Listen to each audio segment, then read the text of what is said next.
Peter, you're muted. Thank you, Karl. Technical difficulty number 1. All right. So I'm Peter. It's Amanda and Karl. You can say hi. Hi, I'm Karl. So we were all run different math circles around the Chicago area at times, and our philosophy is fairly freeform. I first learned about math circles actually from AIM and from Tatiana Shubin, who drew this amazing picture of what a math circle lesson plan should look like that scribbles everywhere. So we're going to try and stick to something like that, even though we're doing this over technology. So now what I'm going to do is share my screen, if I can do it successfully. All right, so there's a shared screen, and Amanda, I think, put a link to this document in chat, right? Yes, so I just put it back on there, so you should be able to view this Jamboard if you don't feel like making that screen larger. Yeah, so this is like a poster that has some vague tips on problem solving that we developed with people we work with over time. But it also has our session on it. So, well, all right, I'll go back. We're gonna run a session where you guys are working together at tables a lot. I mean, that's also what we believe from math teacher circles. And we'll go around and there'll be some share outs. And we're gonna start with a warm up. But I a little bit need to explain the word warm up here. We're not claiming this is an easy problem. We're not claiming it's something that you'll solve completely in any sense. We just want you to get in tables with people and talk about it for 5 or 10 minutes. And then we'll use it as a place to sort of launch a discussion, and then there'll be a problem that you get a larger amount of time to work on together afterwards. So it's a warm-up in that sense. I just don't want people to look at it and say, I don't know how to do it. It's just a warm-up. It's not that kind of warm-up. So now I'm going to flip forward. All right, and here's the question. Is it changing? Right. I have to do it on this screen. Right. There we go. I have this up on 2 devices for some reason. So here's a warm-up question. Amanda, yes, you posted that into chat. Thank you. So the question is this. You have a bag that has 2 coins. So imagine it's a bag, there's 2 coins in it. One is 2-sided, it's got 2 heads, and the other is a head and a tail. You watch someone like reach in and shuffle and flip a coin, grab one of the coins and flip the same coin 5 times, and you see 5 heads. And they're going to flip it one more time. And no one knows which coin it really is. You just have this information. What's the chances of seeing another head? So just think about that. Get in your tables. First, introduce yourself. Say hi. But then think about this a little bit, and we'll be around. All right. I think if I push this button, you guys go into tables. Right. So there's sort of like 2. So I'm kind of drawing like a split here. There's like a 1/2 chance that they pick the head's head coin, and a 1/2 chance that they pick the head tail coin. But then, so in that sense, if that's all you knew, then it wouldn't really matter. But then it's almost like, given that the coin flipped 5 heads, then which coin is it? So it's like the things are kind of going in the other direction. What do you think, Kay? By the way, I don't know that I've met either of you before.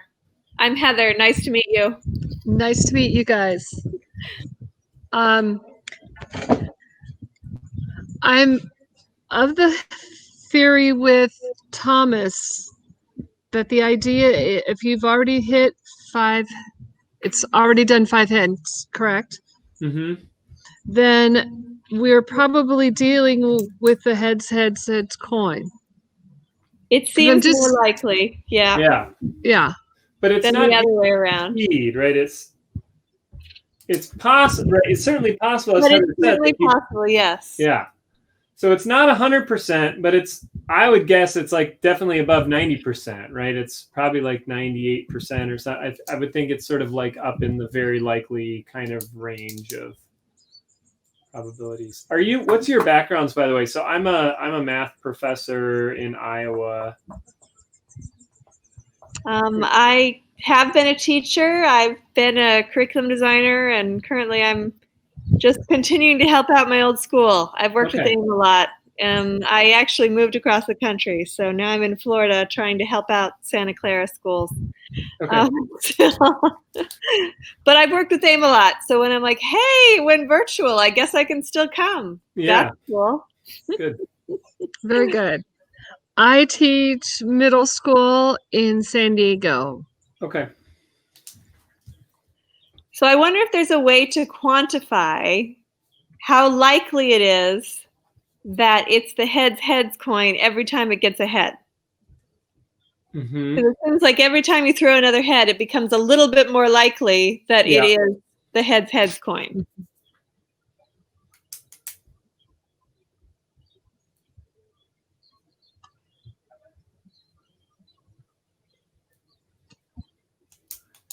Okay, so what is it to get 5 heads? Well, you're getting a half to the 5th power. Yeah. So that's 1 out of 32. Yep. So we're at a 1 out of 32 chance.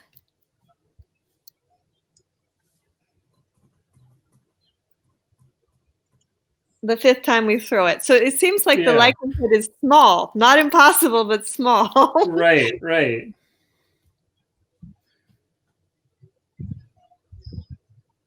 And we're getting to 1 out of 64 if we happen to throw a heads again, and it's not the heads coin. Yeah. So it's 1 out of 32 to get, and it's basically 1. So here's how I'm kind of thinking about it. Like, I've got my first split, you've got like a half and a half, right? You could have the heads coin, or you could have the head tail coin. Right. Then if you flipped it 5 times, there's a probability of 1 that you would get 5 heads if you had that coin. Mm-hmm. Whereas down here, it's 1 out of 32 to get 5 heads. Yeah. So what was the original question? What is the likelihood of getting another heads? Yeah. Okay. So it's either 1 or 1 out of 64.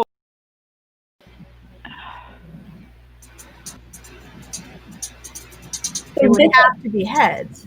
Yeah. Yeah. So this plus should be a multiplication though, because it's the first times the second. Well, this was either choosing the coins. Okay. Choosing the coin. Can other people type in there? I'd love to see you try. Yeah, we can. Okay.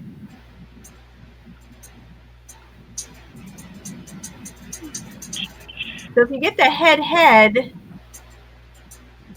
then you have to multiply that by 1 because you're definitely going to have a head. I don't want that. So with the case 1, that would be to the double head. Okay. And then we want to. No. Oh, wait a minute. Hold on. Okay. So the first choice is choosing the double head. Yeah. Okay. And then the next one is flipping a head after choosing that double head. Right. Yeah. So then case 2 is fair. Oh, I like that fair. Then head after fair, or after head. So then for this one, the probability of getting the double head is 1/2. And the probability of getting a head on that is 1. And then for this one, again, the probability is 1/2. And then 1/2. So this is 1/4. And this is half, and then you add those together, and that gives you 3/4. Yeah. Okay.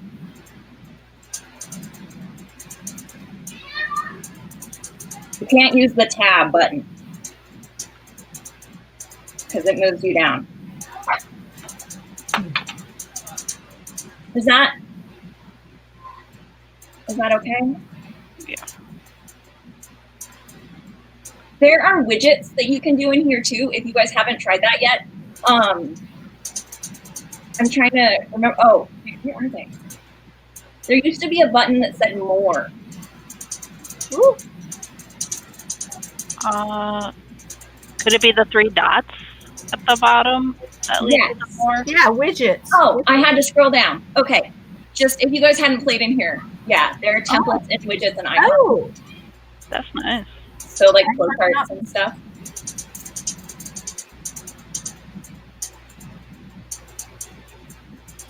so then what do? We just pick one, and then what happens? It puts it in.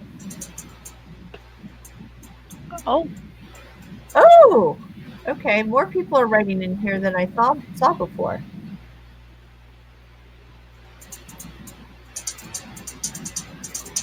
Oh yes.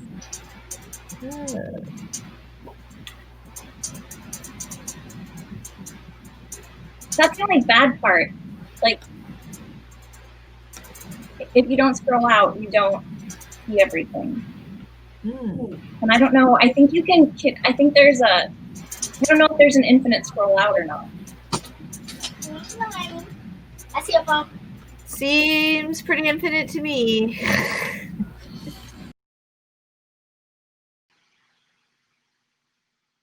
All right, hi. Is everyone back? I'm not sure how you're going to respond. Maybe someone can chat that you're back.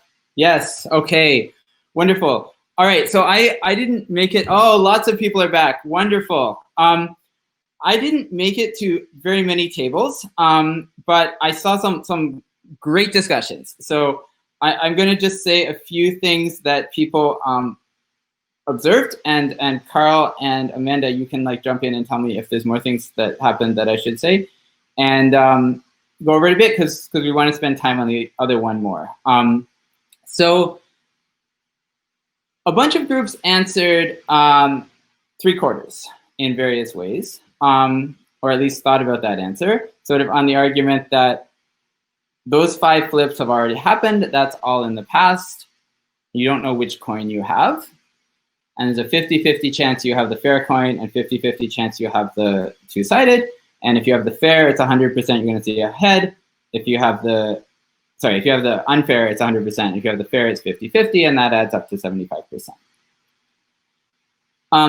But the way the question is supposed to be interpreted is you do have more information than that. You saw 5 flips. And if it was the fair coin, probably you were going to see a tail during that time. So the fact that you didn't see a tail during that time is giving you information. And you have to figure out how much information. So other groups certainly observed that what you really need to know is how likely is it that you have the fair coin versus how likely is it that you have the two-sided two heads coin. And if you had that information, you can figure it out. Did any groups find a way to get that information that they want to share? I think there's a way. Do you want to just chat? If you want to say how you did it, you can just send me a chat now, or send a general chat.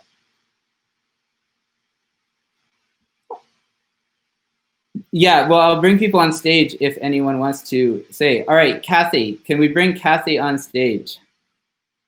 Kathy, are you willing to come on stage? All right. How do I bring Kathy on stage?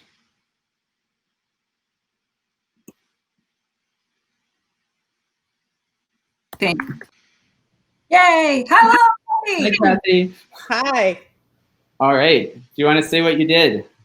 Yeah, so we started out and we decided that, so we had a real wide range of people in our group, and one person is an 8th grade teacher, 7th and 8th grade. So we were thinking about how might somebody at the 7th and 8th grade level think about this.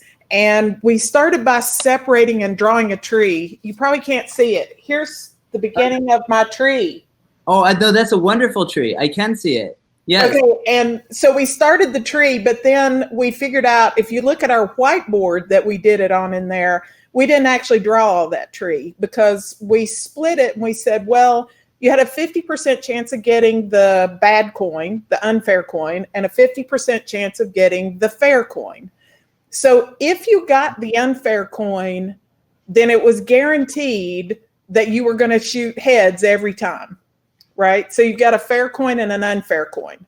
That was our first thing that we separated by. And so 50% of the time, if you got the bad coin, which is 50% of the time, likely random, then you had a 100% of that time to get a heads. So we said, okay, that's 50% of the time guaranteed. Then we looked at the other. If you got the fair coin, this is where we started separating into heads and tails. But we realized really quickly we didn't really need to do that huge table. We only had to do the part that was heads, heads, heads, heads, heads. And at each one of those places, you had a 50% chance of getting a heads. And so that meant that you could start saying, all right, 50% of the time I got the fair coin. The first time, if I flipped a head, it was 50% of that. So now I've got 50% of 50%, and I'm at 0.25. Then the next time it would be 50% of that one. So I would be at 0.5 cubed. And if you keep going on down, you end up at 0.5 to the 7th. And you have to be really careful of thinking about that because you had 6 times that you had a 50% chance of getting the heads, but you had that 7th time, which was the 50% chance of getting the fair coin to start with. Mm-hmm. And so then once you did all that, you can put them together. So you can see that you're getting 1/2 to the 7th plus 1/2. And that one, I'm a fraction person. I prefer them since they are our friends. So you get 65 over 128 out of that. But the idea being that the part to really get heads, heads, heads, heads, heads from a fair coin is going to be a tiny chance of that happening. So a tiny bit added to 1/2. So your answer should be really close to 1/2, but a little bit more. Because you already know half the time guaranteed if you got the good coin, or sorry, if you got the bad coin. Yeah, I agree with your whole explanation, except your answer. So I think most of the time you should have the 2-headed coin, right? Why? So you have a 50-50 chance when you drew of getting the fair coin or of getting the unfair coin. So if you got the unfair coin, guaranteed 50% of the time you've got a head, because that's going to happen the rest of the time. If you got the fair coin, you've got a teeny tiny bit of a chance to get all those heads in a row. So from the very beginning, before you ever draw anything out, then your chance of getting 6 heads in a row, which is what you're after, is 1/2 if you were lucky enough to get the 2-headed one, plus the tiny little bit if you were unlucky enough to get the fair coin. Yeah, okay, I understand what you're doing now. So what you calculated completely correctly is if you have that situation, what's the probability of someone grabbing a coin and flipping 6 heads in a row?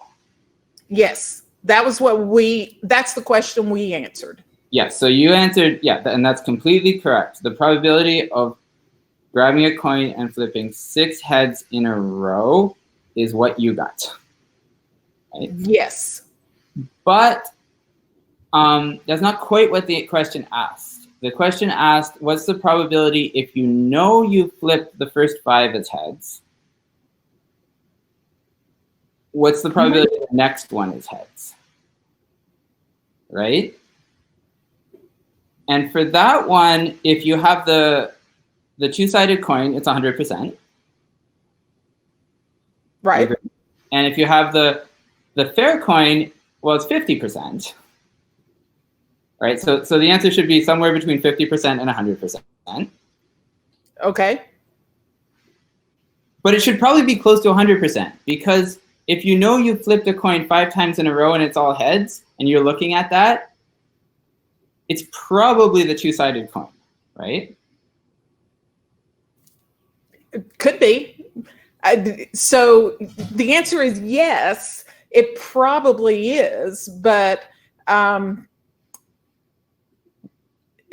so it depends. So I understand the question that you're looking at, which is a different question than the question we explored, because the likelihood of getting that next one to be heads, one way of looking at that is the same as what's the probability that you could do that.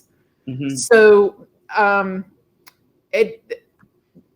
both of those interpretations of that question answer it. Okay. However, it's a different answer.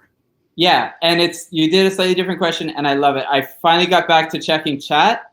I love your answer, and it's a slightly different question, but I love that. That's great. And I think I want to call someone on stage who I see some texts of 65 out of 66, which is a different question. And in answer to Terry on the tech support, we aren't talking about redrawing each time.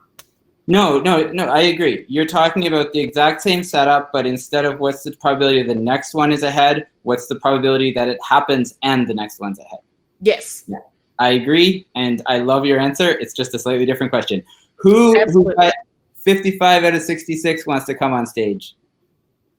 Okay, I don't know how to get off. You're off. So who wants to come on? Who is the first person who texted that number? The first one I see is Heather. You want to come on stage, Heather? You text yes? Okay. All right, Heather. Heather's coming on stage, I think. Terry, can you bring Heather on stage? Hi, Heather. All right. I agree with I don't usually give it away, but I've almost given it away. I actually agree with your answer. So how did you get to it? Well, we had some people in our group who were doing it a way that I don't understand, because they were using Bayes' rule, which sounds really cool, and I definitely want to look that up. But what made more sense to me was using a tree diagram. And if you have a tree diagram and you end up keep moving until you run through all 6 trials, then, or the 5 heads that you just got, then you end up with 64 possibilities. Mm-hmm. And of those 64 possibilities, 33 of them have all heads. Right. So you can try and do this as well. You're doing something clever, I think, which is for the two-sided coins, still branching it. Yes. Yeah. So and we didn't actually draw it all because it got to be too much, but you could kind of see it in your head without drawing the entire thing. Yeah. And if you branch both ways, then you're going to end up with 64 total possibilities. And of those, 32 of the all heads were from drawing a head, like the two heads. Uh-huh. And only one of the all possibilities was from a fair coin. Yeah. So that meant that you had only like a 1 out of 33 that you didn't have both heads. 1 in 50 chance that you had only heads. So then we were able to figure that out. And like I said, we had someone who kind of helped us with some formulas that I didn't fully understand. But the part of it that made sense to me was that you take the 1 in 33 chance times a half, because that's the chance that you had a fair coin to begin with, and then you also take the 32 out of 33 chance that you have the heads, the straight heads, two-sided, and multiply that by 1, because then that would be 100% chance that you'd get heads, and then add those two together, and then you end up with 65 out of 66. Yeah, that's exactly right. And by the way, because your table talked about Bayes rule, I'll explain how that's related really quick. Because I was going to look it up afterward because I don't really know that. What Bayes rule is some formula that I can never exactly remember, but this is what it says. If you're doing a conditional probability, which is what this is, it's saying you know some information, figure out what's going to happen. What you should do is look at all possibilities and what would happen next at all possibilities, delete all the ones you now know aren't possible, and take the ones that are left that give the outcome you want divided by all the ones that are left, which is exactly what you did. So if you take that idea and turn it into a hard to remember formula, you get Bayes' rule.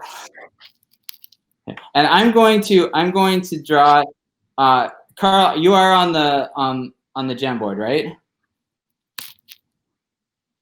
Can you go to the next? Yeah. Can you go to the next page of the Jamboard? And I just want to draw one other way of thinking about this, which will make Bayes' theorem more clear, and then we will move on. Sound good? Does anyone else have something they add that they want to come on stage? If you want on stage, just text, and we'll let you on stage. You can let me off stage now. Oh, you don't want to, I'm ready to be I done. want you to talk to you on doing this. I think you should stay. Okay.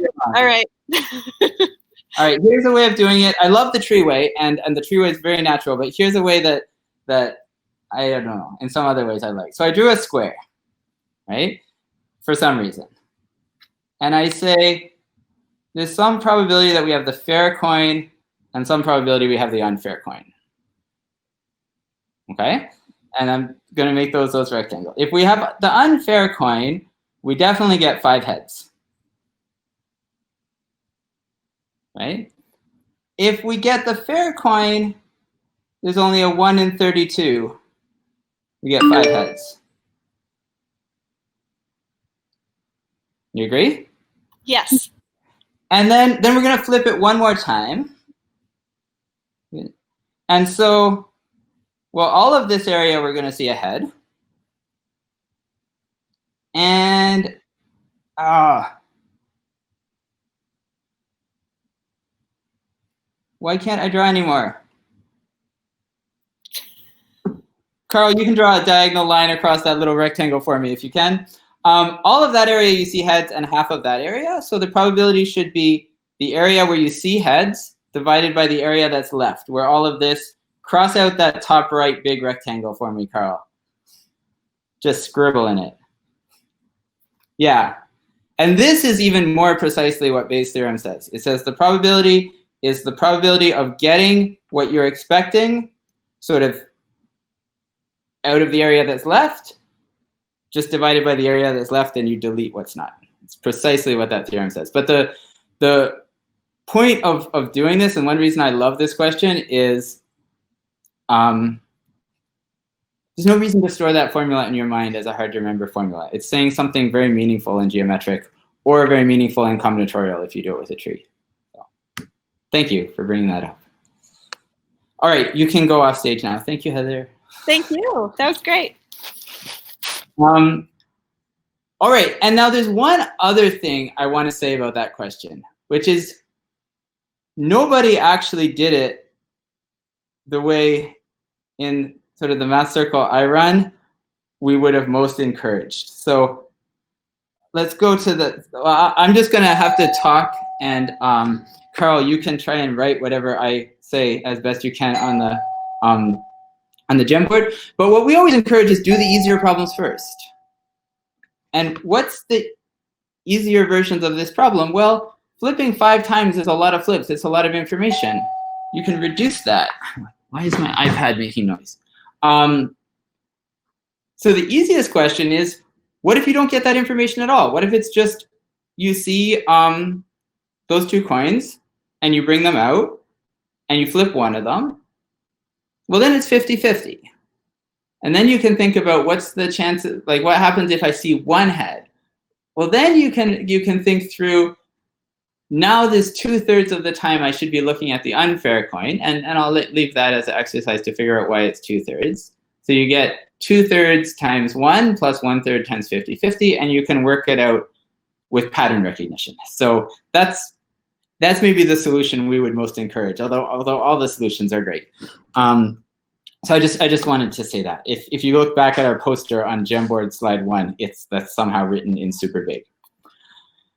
All right, as always, and I mean absolutely always in presentations, I plan or am involved in planning. The warm-up took too long, but I know that's going to happen. So we're just going to go on to the next question now. So the next question is a question about a princess being searched for by a knight. And I think this group is small enough. I'll just let you go to the tables and read the question and try and figure it out. And we will come looking. But it's on Jamboard page 6, and I'm sure Amanda's about to post it into the chat. And Derek, should he always start at the first door? Well, just to be organized, yes. All right. How are things going here? We took your advice, Peter. We started with simpler scenarios, looking at 2, 3, and now 4 doors. Wonderful. What did you get for 2 and 3?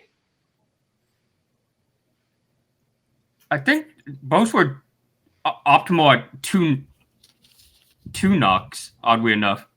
Uh-huh. So what we're doing, Peter, is, I don't know if you can see our little paper here. Do you have the whiteboard going? Yeah, the whiteboard. I wrote down like possible paths of the princess, like 1, 2, 3, 4, 1, 2, 3, 2, 1, 2, 1, 2, 2, 1, 2, 1, 2, 1, 2, 3, etc. So I got like there's like 16 possible paths, I think, for 4 nights. And then my goal is to try to write down like a code like 2233 or something, such that it covers every one of those. Unfortunately, 2233 misses 4321, but it gets all the other ones. Well, can you get it on one more knock then? Maybe, but then she would have 5 moves, and I would have to. Oh, I see what you're saying. Just make the code 1 longer for only that one, because you've caught her in all the other cases, and you'll have a solution. So now, if you miss her, which was the one you missed? Oh, 4321, I think. Yeah. So now she's in 1. Where so she has to be in 2. In 2. So then she could be 22332 would work in 5 nights. Yeah. This is a really interesting solution. But I've done this question about 6 times with different groups. I only have ever seen exactly this solution. I like it a lot. I might get you to explain it, but yeah, I don't necessarily claim it's optimal or anything, but this is a solution with 4 knocks. Well, with 5 knocks, with 4 doors, you mean? 4 doors, yeah. 4 doors. I mean, and of course you want the minimal solution, but the question didn't state that. Just any strategy is allowed, and this works. Yeah. So now I would say there's two things you could do. You can go on and think about 5, but if you do it with this code, that's going to be a lot to write down for 5. Yeah. Or you can try and like somehow understand the solution with 4 better. Is it like a graph covering or something? I'll even give you a hint. My favorite solution of this is the title of the workshop. There's the quantum princess solution, which means I'll give you some hint because it has to do with your codes, actually. The way you think that way is, where can the princess be at any time? Yeah. Right? Initially, she can be in any of the, we'll do the 4 case. She can be in any of the 4 rooms. Mm-hmm. You knock on 2 first. So then you know she's in 1, 3, or 4. Yeah. But if you stay in 2, then she can't be in 1. You can eliminate it. But you need to think about the whole, yeah, I mean, that's right. But you need to think about sort of the whole game. So you know she's not in 1, 3, or 4, but now it's her turn and she moves. Yeah. And so if you work out where she moves to, I mean, you should think about this, but it turns out she now can't be in 2, 3, she can be in 2, 3, or 4. She now can't be in 1. Mm. And so then you knocked on 2 again, and now you've made progress because she can't be in 1 or 2. Right. So you can keep thinking about that and like, how do I make progress? And that's a very, it's very much like eliminating the codes, right? There's all possible things you can do, and you're just deleting them until there's none left, and then you found it. So you can think of these codes as like quantum superimposed states, and you're getting rid of them or something. All right. This is not claiming any knowledge of quantum mechanics, just vague thinking. All right. I gave you a lot of hints. I'll let you guys. Yeah. Which room are you? I'm in 4. Okay. All right. Very Karl's there. That's interesting. Can someone catch me up a little bit? I'm back. Okay, so it's kind of, I don't have like a general. I just came back. Hi. I'll let them catch you up though. Okay. But it's kind of like eliminating where she could be in some sense. So like if you go to door 2, then she's not there. Like you can sort of eliminate where she is. So then she must be in like 1, 3, or 4. Oh, okay. Okay, that makes sense. And then, but if you stay in door 2, then you've eliminated her from being in door 1 also. Right. Because if she was in 1, she would have had to move to 2. So now you know that she's in like 3 or 4. Mm-hmm. So then if you go to 3, then she could have been in 3 or 4. If she was in 4, then she would have come to 3. So now you've kind of eliminated that she was in 4. But if she was in 3, had to have been in 3 and is now in 2. Yeah. Which means that next she has to either be in 1 or 3. Right. And so you can kind of like chip away at where she could be. And she always flips from like even to odd. So there's a little bit of parity in it. Right. Anyway, so you can do like, so I found that 2, 2, 3, 3, 2 will work because you can eliminate her from 2, then you can eliminate her from 1, then you can eliminate her from 3, but she'll be in 1 or 4. If you stay in 3, you can eliminate 4, which means she's in 2. Or she's in 2, so she had to go to 1, and then if you go back to 2, then she would have to go back to 2, and then you'd catch her there. It's like 2, 2, 3, 3, 2 will catch her. That makes I don't sense. know that that's the fastest. I don't know if you can do it in 4 moves, because it only took 2 moves when we had 2 or 3 doors. Right. Now I want a little chart here. Remember, the goal is to guarantee success, not necessarily the fastest solution. Yeah. But I mean, come on. Fast is always better, right?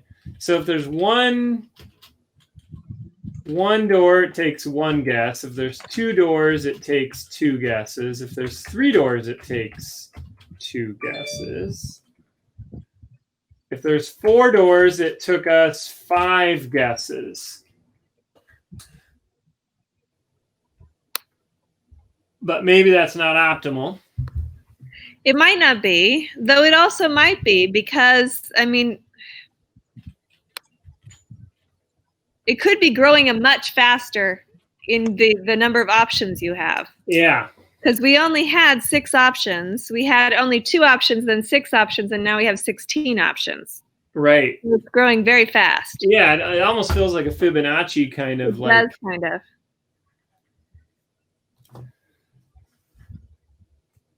Exponential growth.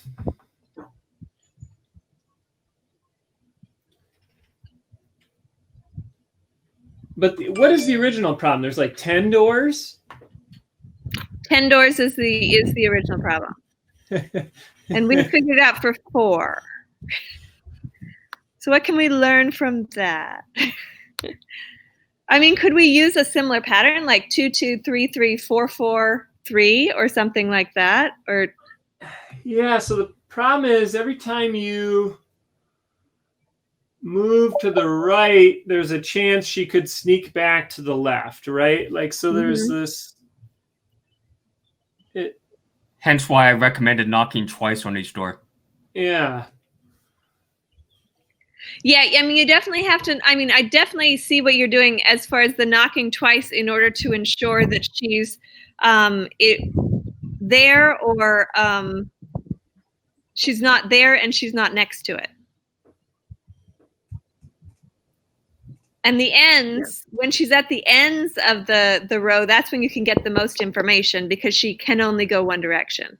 Yeah. Yes.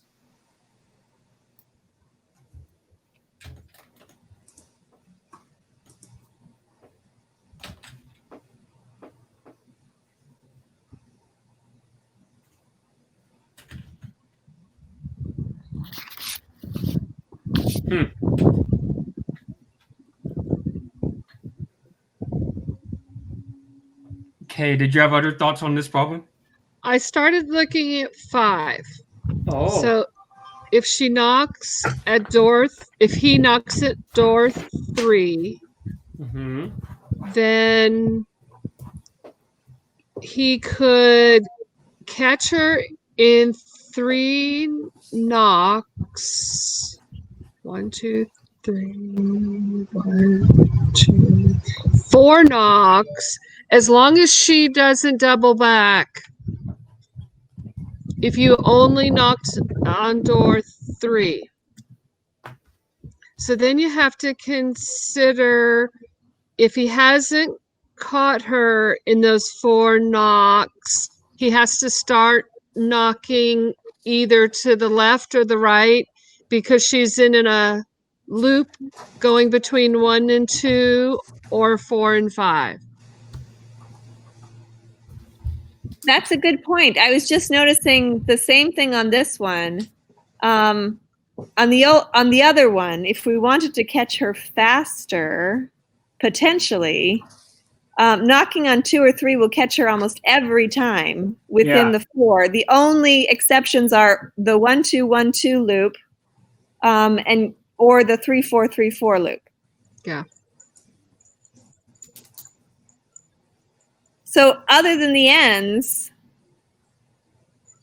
knocking on those middle numbers seems to be a really good idea. So you just have to know how many knocks on the middle will guarantee you reaching her as long as she doesn't double back on the ends. Because then he's going to have to make a decision to either search for her to the left or to the right.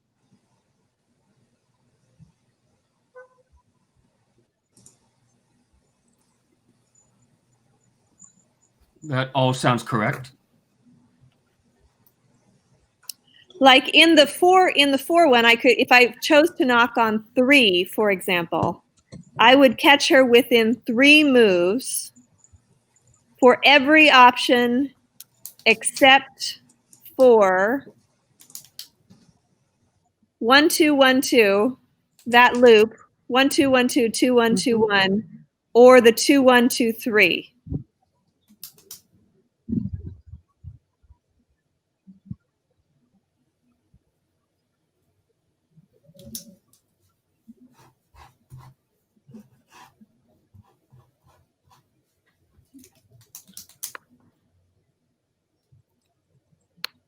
So in terms of 5, how many times, Kay, do you think you should knock on a middle door before you give up?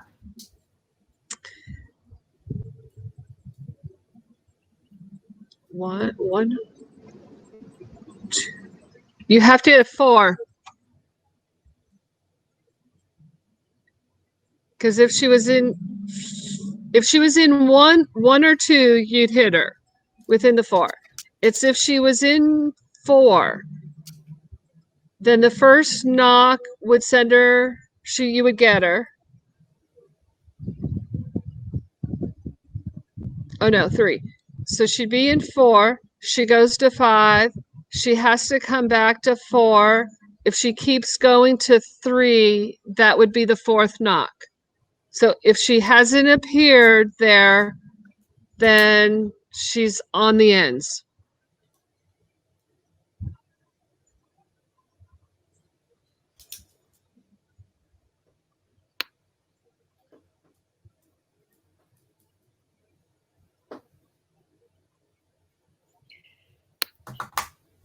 This isn't exactly part of the problem, but now I want to know like what the formula is for how many like how many paths are there through a thing like this? Like there's got to be, this has got to be some sort of combinatorial problem. Yeah, it does. So I see that you started making a chart, Thomas. What was your chart about? Oh, this chart over here? Yeah, I'm looking at the whiteboard. It's just if there was one door, you can do it in 1 knock. If there's 2 doors, it takes 2 knocks. If there's 3 doors, also 2 knocks. And then 4 doors took 5 knocks. And then I was wondering if there was a pattern, but then I don't know that there's a faster way than 5 knocks for 4. I also don't know if, yeah. Yeah, I don't know if there's a faster way than 5 knocks either. There's a different way than the 2-2-3-3-2, but it still takes 5 knocks to guarantee. Mm-hmm. And then with 5 doors, you just kind of start to wonder where.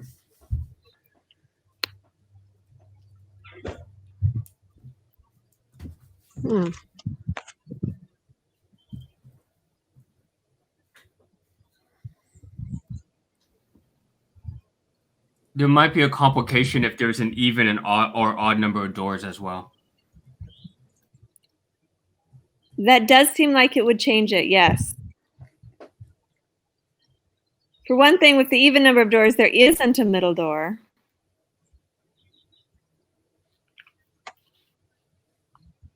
Mm-hmm.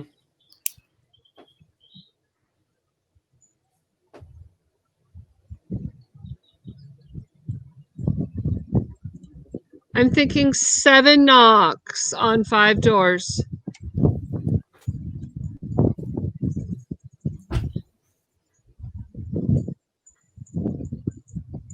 Why do you think 7 knocks? Because I'd started 3. Okay. And so if she's in room 1, I catch her on the 3rd knock. If she, and so certainly, okay, if she started in 4, then the first night in 4, second night in 5, third night in 4, 4th night in room 3, I'd catch her. If she continues moving. So if I haven't caught her by those 4, then my theory is she's in 1 or 2. Or 4, 5. So if I move to door 2 for the 5th night, she is actually, I could probably move to door 1. Because she has to move, right? I was thinking I would catch her in room 2. I just don't want, well, I'm confusing myself. I do that. So if I've gone 4 knocks, I went down to room 1 and 2 and went back and forth. So room 1, 2, 1, 2. Everyone's back? Oh, I didn't do the 30 seconds. That's what happened. Okay. All right. Welcome back, everyone. I think there was great discussions. I wish we had another half hour because I think like all the groups were making great progress and we're going to more or less solve it. But but we didn't quite get there. I think what I'd like to do is bring up a couple of the groups and have a brief discussion about that, and then sort of I'll talk about it a little bit. So there's some work that Amanda posted into the Jamboard from Group 5. So does someone from Group 5 want to come on stage and explain that? I don't know who's in Group 5. Can someone from Group 5 chat? All right, Kelly. Hi, Kelly. Oh, wait, that's Karl. Can someone bring Kelly on stage? Hey, Kelly. Hello. All right, can you explain what you have done? So we set up a strip of 4 rooms. And if we could see, so we did a strip of 4 rooms. We decided that the prince would knock on room number 3. And she was in room 2 last night, which means she is now in room 3.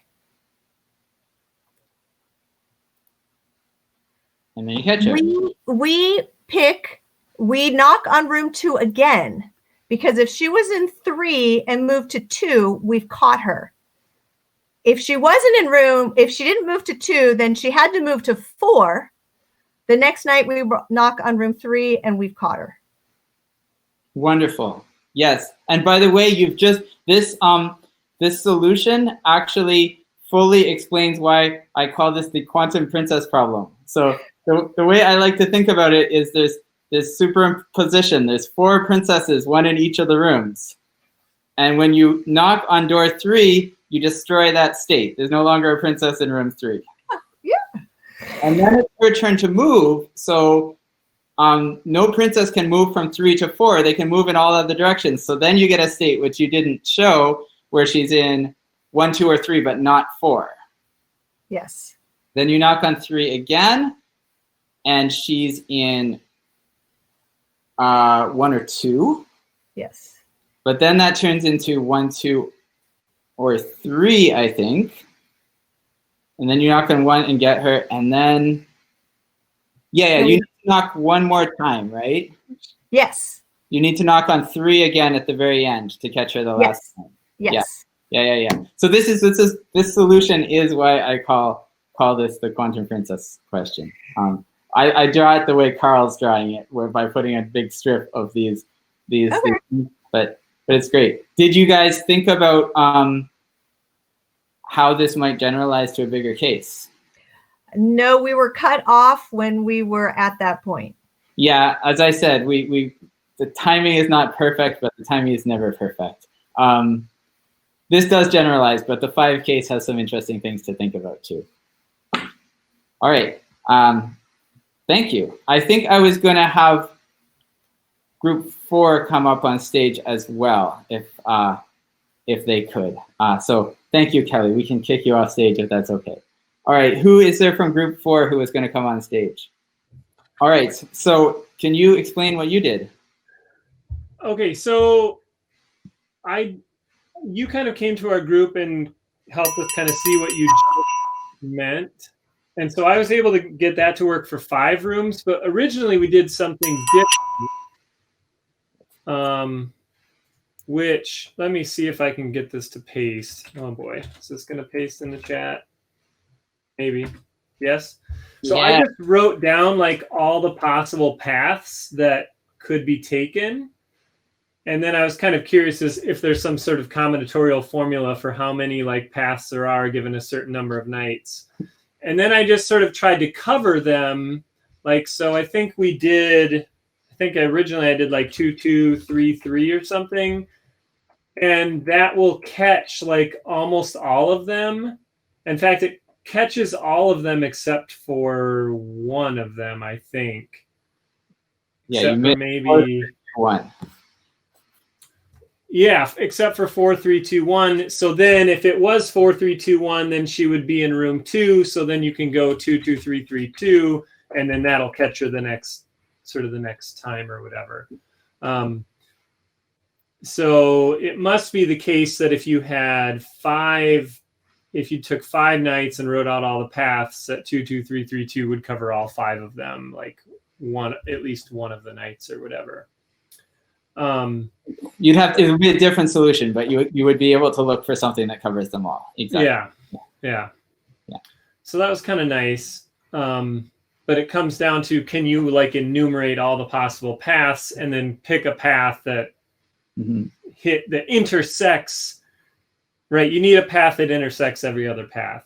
And so then I wonder if there's maybe like a graph theory kind of thing, like a traveling salesman problem or something, like 2 traveling salesmen and they have to meet up eventually or something like that. How many? I don't know. Yeah. But anyway, I love the solution. It doesn't really generalize. Like if you try to do the 10-room case like this, it's too big, but it's a great way to solve it for small ones. And I really wanted to bring it up because I want to say I've done this question with groups of people about 6 different times, and I've never seen it done this way. And I just, I love that about these things. So thank you. Really something new. All right, I want to say just a little bit more about this question and the 5 case to sort of not leave everyone hanging. As I said, everyone was really close, but there's just a little bit I want to say. So I'm going to the Jamboard, and I'm going to do a little bit of drawing myself for the 5 case. So I'll show you a strategy which is really just generalizing these. Can people see the Jamboard? Yeah? Oh yeah, no one can. I can't hear anyone. You guys can hear me, but I can't hear anyone. There we go. So here's 5 rooms. And here's the strategy. The strategy is knock on 2.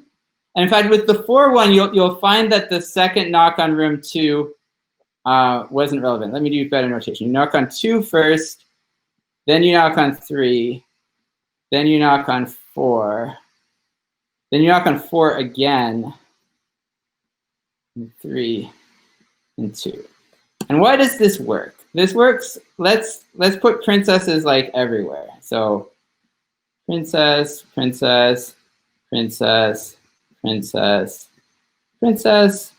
When you knock, this princess disappears. And then when the princess moves, it's actually now this one that's disappeared, and the princess can be here. And so now I've handled this knock.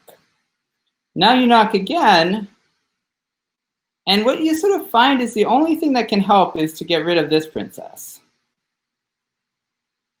And then she gets to move, which changes the situation, but it still at least gives you a new situation. You get to here. And then you knock again, and you get rid of this princess. And what you'll find is, if you did this in general, what you'll find is at this point, when you get to the end, you've caught the princess as long as she started in an even numbered room. If you number from left to right, you catch her as long as she's in an even numbered room. She can only get past you if she started in an odd numbered room. And then, of course, you can go back and catch the other kind of princess, the kind that started in the odd numbered room. So another thing I really like about this question is this idea of parity just kind of shows up, and it's hard to see it's going to. And then,